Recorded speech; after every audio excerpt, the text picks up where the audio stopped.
세무사 시험의 기술적 분석입니다.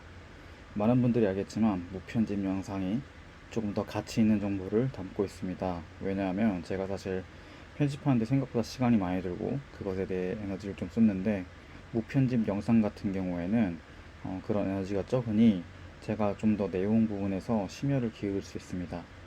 오늘도 역시 민감한 주제입니다.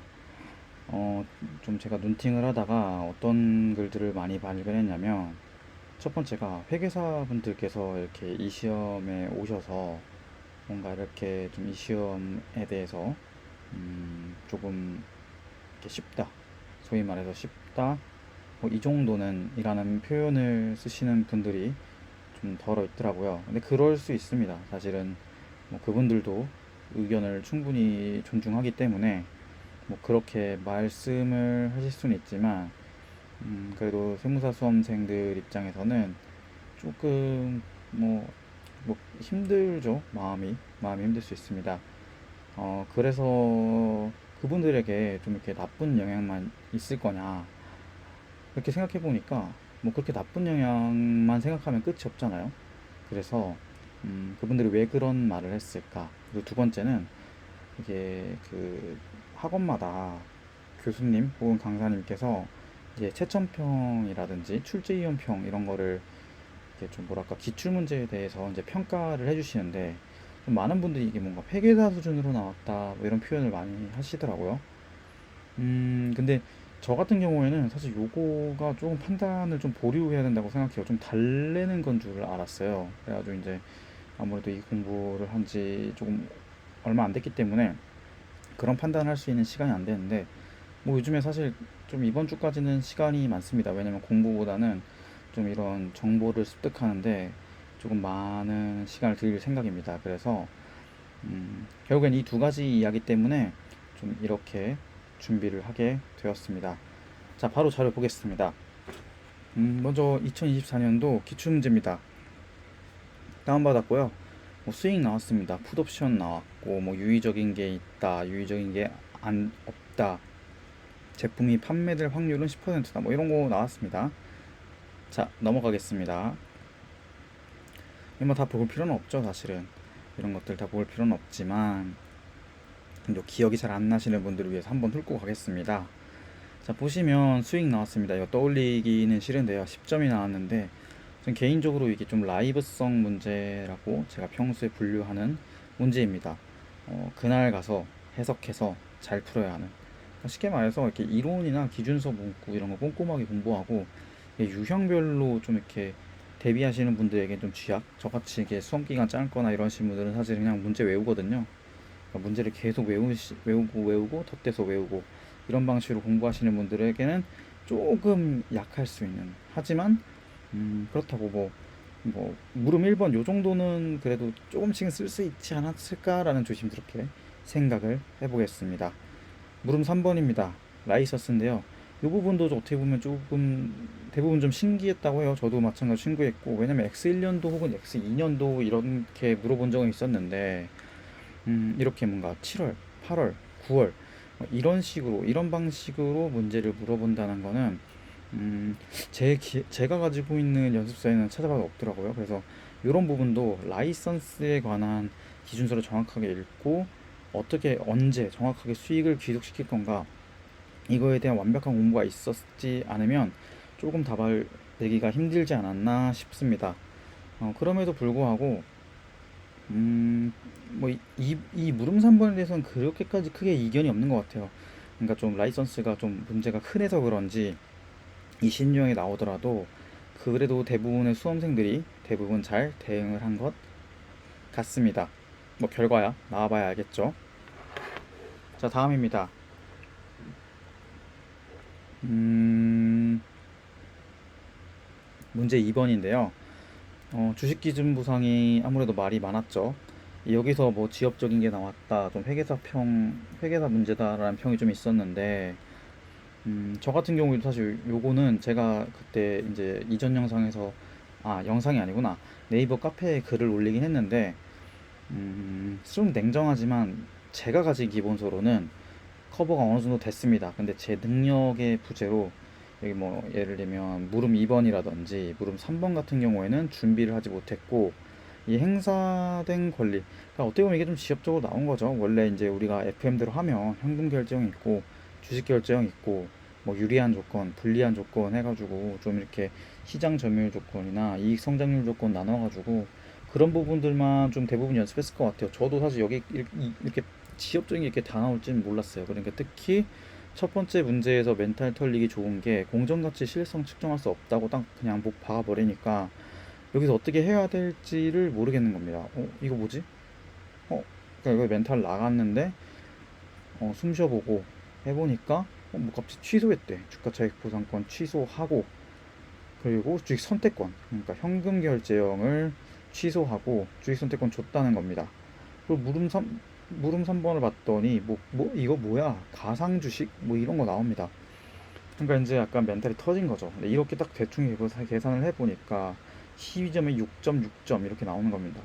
앞에 것도 사실은 수익 같은 경우에도 좀 대응하기가 어려웠는데 이 부분까지 딱 이래버리니까 다들 어려웠던 것 같습니다. 자, 그러면 잠시만 넘어가서 자, 그렇다면 아이고 잠시만요. 익숙하지가 않네요. 이 조작은. 자, 물음 4번입니다. 중도 청산입니다. 이 부분은 사실은 좀 많은 분들이 그래도 대응할 수 있었지 않나 싶습니다.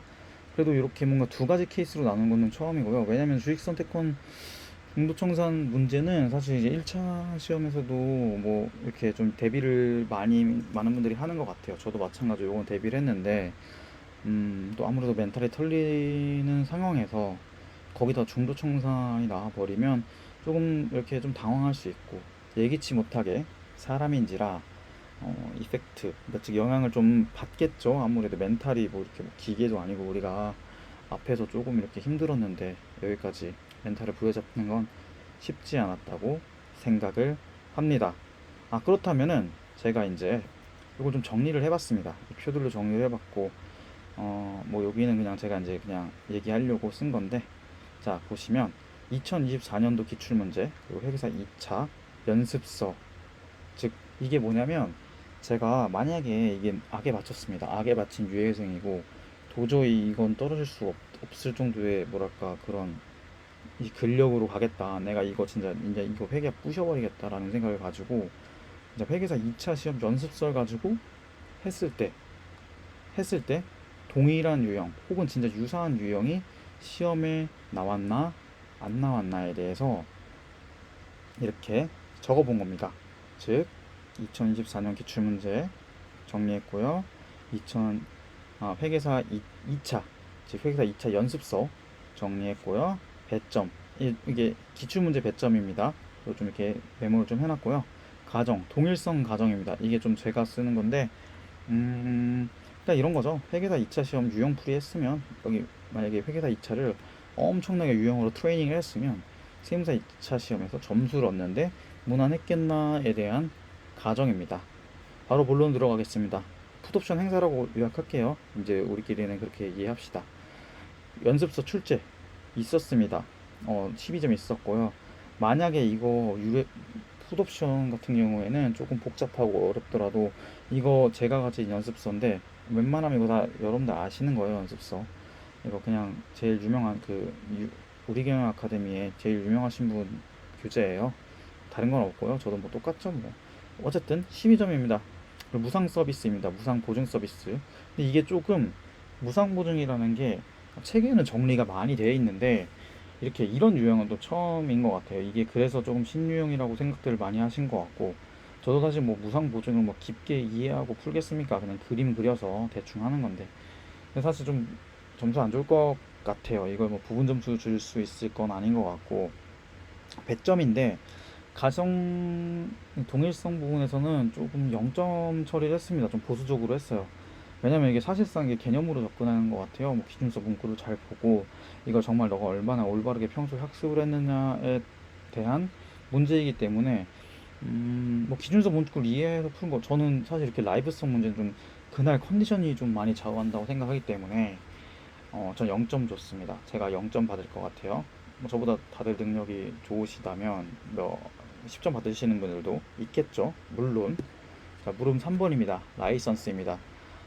직접적인 기준서 사리 대비는 불가했지만 맞습니다. 이것도 뭐 이렇게 월별로 구하는 게 좀 특이했죠. 특이한 유형이었는데 워낙 라이선스가 이렇게 기본서에 엄청 많습니다. 유형이. 그러다 보니까 그러니까 물음 2번보다 그러니까 즉 문제 1번에 물음 2번보다는 신유형이 좀 아닌 느낌이 들었습니다.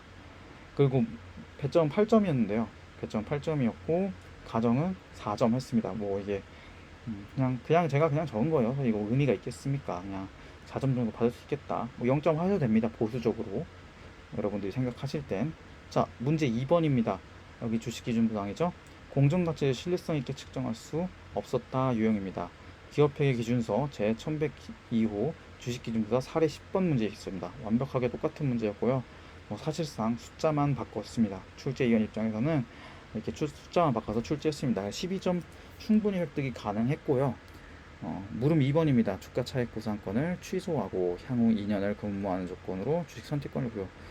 이거는 제가 가진 교수님 출제 문제였던 것 같아요. 그러니까 기준조 사례에 좀 이렇게 적어 놓으신 게 있는데 기준조 사례에서 추가 문제로 해가지고 좀 적어 놓은 것들이 있더라고요. 뭐 이게 출제 예상이라고 생각하시는 것 같아요. 제가 뭐 본격적으로 이분 수업을 전수로 듣지는 않아가지고 잘 어떤 의도로 적었는지 모르겠으나 아마 추가 문제 같은 경우에는 이분이 공부를 하시고 사례 정리하신 다음에 이렇게 정리를 하신 것 같은데 진짜 똑같은 게 있더라고요. 그래서 6점 다 받을 수 있었습니다. 정말로 조금 이거는 아쉬운 부분이죠. 물음 3번입니다. 가상 주식과 주식을 받을 권리. 이것도 마찬가지입니다. 기준서 1102호 주식기준부상 사례 3번 문제였습니다. 가정 동일성 받았고요.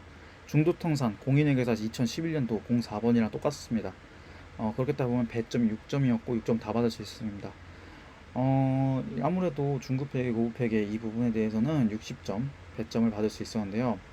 정말로 이거 틀렸다고 가정해서 문제 1에 물음 2, 물음 3 요것만 정말 틀리고 그냥 사실상 버리는 거죠. 시험장에선. 원가 푸는 겁니다. 이 시간으로. 그렇게 가정을 하면 우리가 46점을 받을 수 있었다는 결론이 나옵니다. 물론 사람이니까 실수할 수 있고요. 부분 점수가 있을 수도 있습니다. 사실상 완답하는 게 그렇게 쉽지 않은 도전이라고 생각해요. 그러니까 회계학이라는 과목 특성상 완답을 하려면 공부 자체가 어느 정도 완벽하게 되어 있어야 된다고 생각을 합니다. 그래서 그런지 좀 이렇게 보수적으로 접근해야 되는 과목인 것 같아요. 그래서 이 부분에 대해서는 조금 저도 고민을 해 보아야 될 것 같고 이 자료를 만들면서 인사이트들이 몇 가지 떠올랐는데 아마 제 계획은 이렇습니다. 8월까지는 조금 자료 만드는데 집중을 다시 한번 하겠습니다. 왜냐면 제가 이제 1차 준비하고 막 이렇게 실제로 제가 이제 막 멀리서 공부하는 거, 즉 뭐랄까 공부를 하지 않고 막 자료조사하는 거랑 제가 공부를 어느 정도 하고 나서 자료조사하는 게 그 깊이나 심도나 제가 이해할 수 있는 것들이 굉장히 다르더라고요. 그리고 만들면서 떠오른 아이디어들도 있고 조금 이 부분들이 결국에 제 공부에 도움이 많이 될 것 같습니다. 이거 찾아볼 때 얼마나 많이 찾아봤겠습니까? 제가 집에 와가지고 결국엔 저도 도움이 되고 여러분도 도움이 되는 방향으로 가는 거고 1차생분들 만약에 조금 이거 너무 2차만 집중한다 요즘에 기대했는데 여러분들 냉정하게 얘기해서 2차로 오는 겁니다. 2차서부터 쭉 분석해서 1차로 오는 겁니다. 그러니까 쉽게 말해서 뒤에서부터 앞으로 오는 겁니다. 그래서 이거 되게 영상 1차 보시는 분들 기다리시는 분들 많고 제가 알고 있습니다. 근데 이게 또 어거지로 막 만들게 되면 오류도 많이 생기고 틀린 정보를 공유하게 되면 그걸 또 정정하는데 시간이 더 많이 소요됩니다. 아무래도 뭐 우리 원가 관리로 실패 원가가 발생하기 전에 예방 원가랑 평가 원가 예방 원가랑 평가 원가 잘해서 내보내기 전에 좀 이렇게 최대한 혼자 하는 거지만 스스로 검토 많이 하고 최대한 대비를 해서 예방하겠습니다. 실패 원가를 예방하고 이렇게 좀 더 좋은 영상으로 찾아뵙도록 하겠습니다.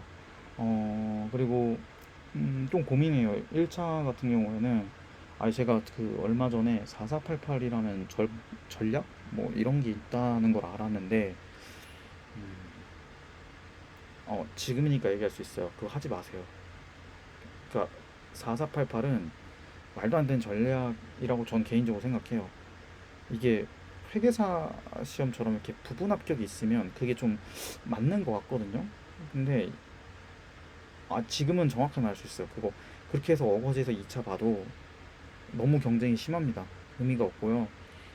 음, 그냥 6666 하세요. 아니면 666, 6677 뭐 이렇게 이런 걸로 하세요. 그냥 재정학이랑 뭐 행정소송법 혹은 뭐 민법 보시는 분 있고 산법 보시는 분도 있는데 회계 많이 하세요. 회계 많이 하시고 세법 많이 하세요.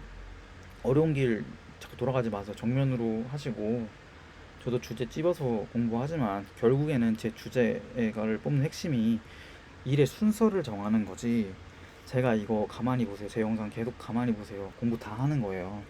근데 공부 안 하는 때는 제가 리스크 테이킹을 많이 하고 음, 영상을 못 올립니다. 사실 좀 조심할 부분이 있어서. 왜냐면 제가 막 이거 안 나와, 이거 왜 하냐 이렇게 막 비아냥거리듯이 말하면 또 공부하시는 분들 입장에서는 얼마나 서운할 수도 있고. 근데 사실 안 나올 것 같으니까 안 나온다 얘기하는 건데, 그리고 전 나오면 버립니다. 이런 근거를 갖고 버립니다. 예를 들면 이런 거 뭐 12점 빼봐야 이거 원가에서 한 30점 받으면 76점인데 올해 76점이면 진짜 잘한 거거든요. 그러니까 이런 거에 근거해서 차감하는 건데, 이거를 사실 시험 한 달 전에 제가 거의 완성했거든요. 한 5주 전인가? 근데 이걸 공부했다가는 시험 전에 어떻게 되겠습니까? 여러분들 공부 방해하는 것밖에 안 되죠. 마음도 떨리고 이럴 때 끝나니까, 지금이니까 조금 더 자유롭게 얘기할 수 있는 것 같습니다. 아, 제일 먼저 1차, 2차 시험은 좀 이렇게 해서 8월 정도까지는 2차 시험 좀 시험 범위나 이런 것들에 대해서 많이 말씀드릴 거고요. 그리고 나서 아마 9월 되겠죠. 9월 되면 음, 조금 그래도 1차 시험 기다려주신 분들을 위해서 재정학부터 하겠습니다. 재정학 정리하고, 오히려 지금 9월쯤에 재정학 좀 야무지게 정리하는 것도 괜찮은 것 같아요. 왜냐면 마지막에 시간 쓸 때 재정학이 생각보다 양이 막판에 하려면 좀 많거든요. 이게 사실 이게 막 적은 건 100% 적은 많은데, 이건 막상 하려면 또 많은 것들이 있지 않습니까? 살다 보면 마음이 급하기도 하고 1월부터 하면 된다 뭐 이러는데, 뭐 그것도 개인의 자유긴 하지만 지금 정리해도 1월부터 해도 되고. 근데 확실한 건 시간을 줄여드릴 수 있는 자료를 좀 많이 만들 생각이에요. 그리고 조금 더 적극적으로 아이디어를 표현할 생각이고, 음, 뭐 저를 좋아해 주시는 분들이 최근에 좋아해 주시는 분들도 있지만 뭐 아무튼 함께 가봅시다. 오늘 영상 여기까지고요. 마지막 말이 좀 길었는데 무편집이니까 그냥 올릴게요. 네, 감사합니다.